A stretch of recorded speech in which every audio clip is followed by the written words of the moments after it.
प्रश्नोत्तर सत्संग माध्यम से आज का प्रश्न आया है प्रमोद तिवारी विरार मुंबई। उनका प्रश्न है, बुद्ध जो थे गौतम बुद्ध, वो तो भगवान का अवतार थे, फिर भी वो हिंदू धर्म से उनको बहिष्कार क्यों किया गया? बौद्ध धर्म भी क्या हमारा हिंदू धर्म के समान है? प्रश्न है उनका। देखिए जी, बुद्ध भगवान का जो अवतार है वो भगवान का अवतार है, लेकिन वो लोगों को भ्रमित करने के लिए, सबको मोहित करके धर्म से विमुख करने के लिए अवतार है। श्रीमद् भागवत के जो है 10वें स्कंद में जब अक्रूर जी जाते हैं भगवान कृष्ण बलराम को लेकर के मथुरा, तो वहाँ पर ये है जब उनको संदेह होता है ये साक्षात भगवान है कि नहीं, तो फिर जाए तालाब में स्नान करते हैं, तो उनके अंदर भगवान कृष्ण बलराम दिखाई देते हैं। फिर बाहर जब निकलते हैं तालाब से तो वहाँ भी दिखाई देते हैं, फिर डुबकी लगाते तो पानी के अंदर दिखाई देते हैं। तब वो समझ गए कि भगवान है, तो वहाँ पर वो स्तुति किए हैं। स्तुति में जो है विभिन्न प्रकार अवतार का नाम ले रहे हैं, तो उसमें स्तुति करते करते एक श्लोक उनके मुख से निकला आया है, नमस्ते बुद्धाय शुद्धाय दत्तदानव मोहिने म्लेच्छ प्राय दृष्ट हंते नमस्ते कल्कि रूपिणम। भगवान कल्कि और बुद्ध अवतार का वंदन किया। उसमें ये कहा, नमस्ते बुद्धाय शुद्धाय दृष्ट दानव मोहिने। दुष्ट दानव को भ्रमित करने के लिए, मोहित करके उनको जो है अधर्म में लगाने के लिए, वैदिक मार्ग से जो असली वैदिक धर्म है, जो शास्त्रीय ज्ञान है, शास्त्रीय जो नियम कानून है, उससे भ्रष्ट करने के लिए भगवान बुद्ध का अवतार है। आप बोलेंगे ऐसे क्यों? क्योंकि ना ये संसार में जो है दोनों का लेवल होना जरूरी है। जब ज़्यादा धर्म बढ़ जाता है तो भगवान जो है उसको लेवल में लाने के लिए कभी कभी कोई ऐसे अवतार ले लेते हैं जिससे आकर अधर्म का प्रचार करते हैं, जैसे बुद्ध अवतार है। जब धर्म की जो है हानि हो जाती है, अधर्म बहुत बढ़ जाता है, तो राम रूप में, कृष्ण रूप में आकर के धर्म की वृद्धि करते हैं। इस प्रकार जो है संसार में धर्म अधर्म दोनों का आवश्यकता है। जब सत्य युग आएगा तब धर्म बढ़ जाएगा, जब कलि युग आएगा तब अधर्म बढ़ जाएगा। ये जो है नियम है, युग का प्रभाव है। इसलिए जब घोर कलि युग आ गया तो देखा भगवान बुद्ध ने, भगवान नारायण ने, कि कलि युग आने के बाद भी लोग धर्म में ही ज़्यादा प्रवृत्त हो रहे हैं। तब उनने बुद्ध अवतार लेकर के जो है चारों तरफ जो है अधर्म का प्रचार किया, शास्त्र विरुद्ध कार्य का प्रचार किया। उनके उपदेश में, उनके आचरण में आप देखेंगे न भगवान का कोई नाम है। राम कृष्ण जितने भगवान अवतार है उनका कोई नाम नहीं, ना उनका कोई पूजा है, ना कोई जप है, तप है, ना कोई धाम है, तीर्थ है, ना उनमें कोई गंगा स्नान है, ना कोई श्राद्ध तर्पण है। ये जितने सो हमारे हिंदू धर्म में, वैदिक धर्म में जो विधि विधान है, सबको वो बहिष्कार कर दिया। वो बोला ये सब झूठा है, ये सब कुछ नहीं, ऐसे कह करके उन्होंने जो है ये सब का हंसी उड़ाया। एक नास्तिकवाद का जो है उनने स्थापन किया। कोई ईश्वर नहीं है, कोई भगवान नहीं है। जैसे नास्तिक लोग को, दुष्ट लोग कहते हैं ना कि भगवान भगवान कहाँ कौन देखा है, ऐसे जो है बुद्धदेव ने ये दिखाया कि कोई ईश्वर नहीं, कोई भगवान नहीं है। इसलिए आजकल भी आप देखेंगे जो बौद्ध धर्म अनुयायी है वो कोई न तीर्थ में जाते हैं, ना कोई धाम में जाते हैं, ना कोई भगवान का नाम जपते हैं, ना वो लोग कोई ईश्वर, कोई परमात्मा को मानते हैं। एकदम वैदिक धर्म का खिलाफ है। बुद्धदेव का प्रत्येक उपदेश जो है वेद विरुद्ध, शास्त्र विरुद्ध जो है उनका उपदेश है। इसलिए उनको जो है हमारा हिंदू धर्म से जो है बहिष्कार करके जो है अलग कर दिया गया।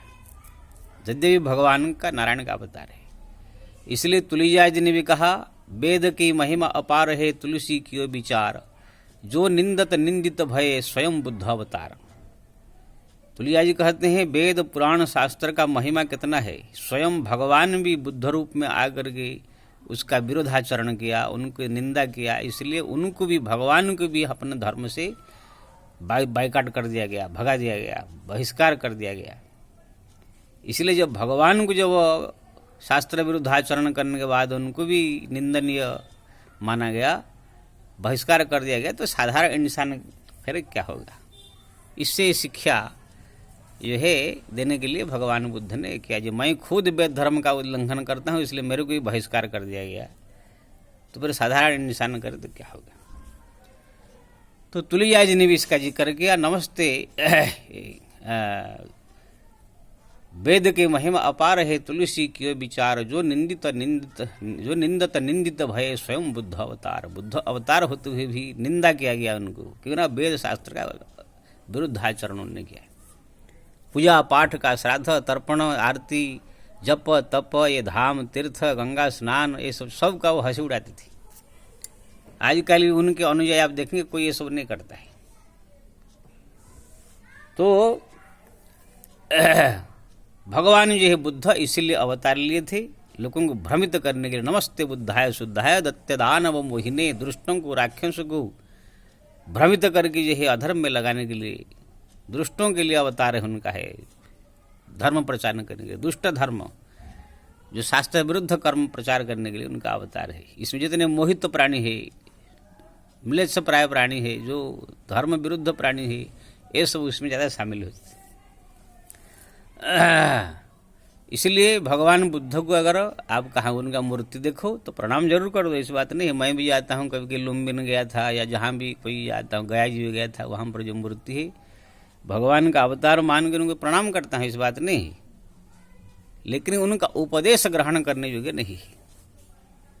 उसका उपदेश अगर ग्रहण करके आप चलेंगे तो संसार जी नहीं सकते हैं, नास्तिक हो जाएंगे आप। इसीलिए जो है उनको हिंदू धर्म से बहिष्कार किया गया। आज से 2000 साल पहले जो शंकराचार्य इसलिए आए थे, ये बौद्ध धर्म जो इतना फैल गया, लोगों पूजा पाठ सब छोड़ दिया, मंदिर फंदिर सब जो है में जाना आना बंद कर दिया, सत्संग बंद हो गया, भगवान ने कथा प्रवचन सब बंद हो गया, जप तप करना बंद हो गया, श्राद्ध तर्पण बंद हो गया, तीर्थ स्नान सब बंद हो गया, क्योंकि ना ऐसे बौद्ध धर्म फैल गया चारों तरफ, पूजा पाठ सब ठप हो गया। तब फिर जो है भगवान नारायण ने भगवान शंकर को जो है आदेश दिया, आप जा करके जो है फिर पुनः स्थापन कीजिए हिंदू धर्म का, सनातन धर्म का। तब शंकराचार्य अपने अंश से शंकराचार्य के रूप में जो है स्वयं भगवान शंकर का एक अंश आया, आकर के चमत्कार दिखा करके समस्त बौद्धावलंबियों को जो है चमत्कार दिखा करके और संसार के लोग को चमत्कार दिखा करके जो अपना पुनः हिंदू धर्म स्थापन किया। 4 धाम में 4 मठ का स्थापन किया, 4 धाम का पुनर्निर्माण किया। इस प्रकार धर्म स्थापन करके जो है फिर वो संसार से गए। जिस समय आए थे बुद्ध धर्म इतना फैल गया था, बुद्ध धर्म को फिर दबाने के लिए ही उनका आगमन हुआ था। तो कहने का मतलब ये है, आप जो है जो भ्रम में थे कि भगवान का अवतार है फिर भी उनको क्यों हिंदू धर्म से अलग किया गया, तो यही कारण है उनका उपदेश सब हिंदू सनातन धर्म का विरुद्धाचरण है। आगे बात ध्यान रखिए, स्वयं भगवान भी क्यों न हो, अगर कभी कभी जो है शास्त्र विरुद्ध कार्य भी उपदेश दे देते हैं, परीक्षा भी लेते हैं भक्तों का, जो मैं ऐसे कहूँगा तो ये मेरे बात को मानता है कि नहीं। अब देखेंगे लखन को सीता को भी भगवान ने कहा, लखन सीते तुम मेरे साथ वन में मत जाओ, दुखी हो जाओगे, यहाँ पर रहो, सास ससुर की सेवा करो, पिता माता की सेवा करो, ये सबसे बड़ा धर्म है, इसे कह दिया। लेकिन लखन सीता क्या माना, क्यों ना जानते थे कि ये हमको ये फंसा करके मोह माया में अपना जो है चले जाना चाहते हैं, हम आपका चरण नहीं छोड़ेंगे, आपका भक्ति नहीं छोड़ेंगे। लखन सीता जो चालाक थे इसीलिए भगवान का आदेश को भी उनने उल्लंघन कर दिया, क्यों ना जानते कि उनका आदेश जो है उचित नहीं है। वो हमको धर्म में लगा करके अपना भक्ति छुड़ाना चाहते हैं, अपने चरण छुड़ाना चाहते हैं। अब भगवान का चरण, भगवान का भक्ति गति मुक्ति देने वाला ये धर्म जो पिता माता की सेवा, ये जो है सास ससुर की सेवा, ये धर्म है। ये थोड़ा सा पुण्य होगा तो स्वर्ग में जाएगा, तो अगले जन्म में थोड़ा मोटा सुख मिलेगा, लेकिन भगवान का भक्ति जो है सब दिन के लिए मुक्ति कर देगा, कल्याण कर देगा। तो भगवान जो है सीता लखन को थोड़ा मोड़ा धर्म का उपदेश दे करके अपने भक्ति से दूर करना चाहते थे, लेकिन लखन सीता चालाक थी, इसलिए उनने जो है धर्म को त्याग करके साधारण छोटी सी धर्म को, भक्ति को चुना। भरत जी भी जब राम बन गए तो भरत जी भी 14 साल राजगद्दी संभालना चाहिए, लेकिन नहीं, वो समझ गए कि मेरे को जो है धर्म में फंसा गया एक पिताजी की आज्ञा पालना करने के लिए, लेकिन भगवान राम से मैं दूर हो जाऊंगा। इसलिए उनने जो है राम का नज़दीक होने के लिए, उनका प्रेम प्राप्त करने के लिए पिताजी का वचन को तोड़ के जो है उनको वन में राज्य जाकर दिए।